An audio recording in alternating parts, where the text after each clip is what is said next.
Olá pessoal, meu nome é Marcelo Nunes, eu sou pedagogo, sou pós-graduado em gestão de pessoas e sou assessor do vereador Juscelio. Eu venho trabalhar com vocês hoje um pouquinho sobre política ou sobre a importância da política. Quando você fala sobre política, na sua roda de amigos, na sua rede social, as pessoas já têm seus conhecimentos prévios sobre política. Ninguém parte completamente do zero quando o assunto é política.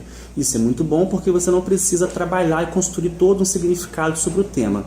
Mas isso é um pouco complicado porque boa parte do conhecimento que as pessoas trazem sobre política vem do senso comum. As pessoas escutam por aí, introjetam no seu discurso e saem repetindo como se aquilo fosse uma verdade absoluta. Se você pedir para as pessoas definirem política, vão vir várias definições, muitas definições. E 3 possíveis definições são as que eu vou trabalhar um pouquinho agora. A primeira possível definição seria que política é algo que gente corrupta faz. Uma outra definição é que política é algo que ocorre apenas em época de eleições. E uma terceira definição é que política é a gestão do patrimônio público. Esse discurso um pouco raso é bem complicado porque se política ocorre apenas em época de eleição, se política é a gestão do patrimônio público e se política é algo que gente corrupta faz, se eu não sou uma pessoa corrupta, eu não quero gerir o patrimônio público e eu não quero me candidatar a nada, então eu posso dizer que política não me diz respeito, política é algo que passa longe da minha casa. E esse que é o grande problema. Mário Sérgio Cortella tem um livro bem interessante que chama Política para não ser idiota, que ele trabalha 2 significados que ele buscou na Grécia para a palavra político e para a palavra idiota. No seu livro ele diz que na Grécia os gregos chamavam de idiota aquela pessoa que só cuidava de si, não tinha um mínimo de preocupação com os demais e nem com a vida em sociedade, só olhava para o próprio umbigo. Esse tipo de gente os gregos chamavam de idiota ou idiotés. E político era a pessoa que era justamente ao contrário, ela era uma pessoa que discutia um zelo com a sua vida em comunidade, que se preocupava com a sua organização, com a organização da sua polis. A esses os gregos chamavam de político, de politikos ou político. E o grande problema é que com o passar do tempo essa lógica foi invertendo, a gente conseguiu inverter esse significado. Passou a ser considerado idiota aquela pessoa que faz política ou que lida com política. O Cortella traz uma definição bacana também sobre política, que ele diz que política é tudo que interfere na vida da comunidade. Ou seja, a política está em vários ambientes do nosso cotidiano, coisas simples, pequenas atitudes nossas que nós não paramos para pensar e ver o real significado, tem a ver e são questões também políticas. Nas suas relações de trabalho, na sua relação na sua escola, na sua casa. Quando você define na sua casa o canal que você vai assistir ou a programação que você não vai assistir, isso é uma escolha, isso é um ato político.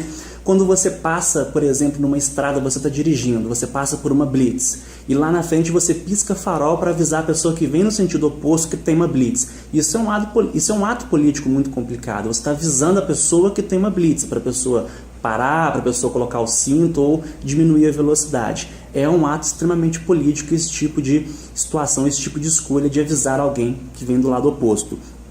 Quando você entra num grupo de WhatsApp, por exemplo, que avisa as pessoas onde tem blitz, está rolando blitz na rua tal, tem blitz na esquina tal, isso é um ato político muito complicado, porque às vezes aquela pessoa que você avisou no grupo que tem uma blitz, ela pode estar bêbada, por exemplo, ela deixa de passar naquela rua, ela deixa de ser parada e ela pode causar um acidente em outra rua que ela vier a passar. Por quê? Porque você avisou a ela que estava tendo blitz naquela rua, naquele determinado local. E isso também é um ato político muito grande.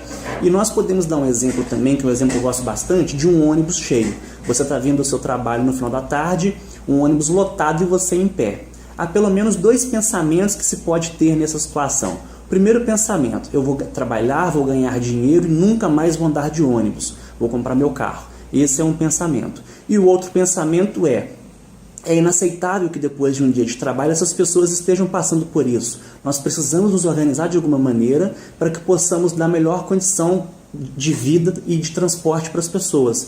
Esse é um pensamento completamente político, é um pensamento que pensa a sociedade, não pensa apenas o seu interesse, não é apenas o meu interesse de andar de carro, mas é o pensamento da sociedade de melhorar o transporte coletivo, por exemplo, nesse caso que eu citei. Então a política está em vários momentos da nossa vida, não apenas de 2 em 2 anos nas eleições, por exemplo. E Paulo Freire traz uma definição bacana, que ele diz o seguinte, não é uma definição diretamente ligada à política, mas eu gostaria de trazer para o nosso vídeo, que diz o seguinte: não podemos fingir que as coisas não estão acontecendo apenas porque não estamos participando delas. Se você não participa da sua reunião de condomínio, alguém participa e escolhe por você. E nem sempre aquele que escolhe por você escolhe aquilo que você gostaria que fosse escolhido. Então nós precisamos ser mais participantes do nosso meio e do nosso convívio em sociedade. E isso também é um ato político.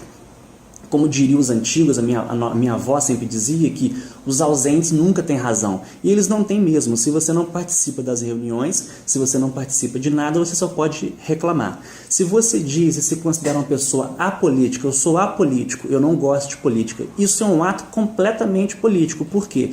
Isso é um pensamento conservador. E o pensamento conservador de quem acha que não gosta de política, não participa de política, favorece aqueles que já estão na política. Isso impede que haja mudanças no nosso meio político. Então, pessoal, era isso. Eu queria trazer algumas explanações sobre esse tema e deixar uma provocação final para vocês. Afinal, depois do que eu conversei aqui e das coisas que vocês já têm sobre esse tipo de tema, o que é política?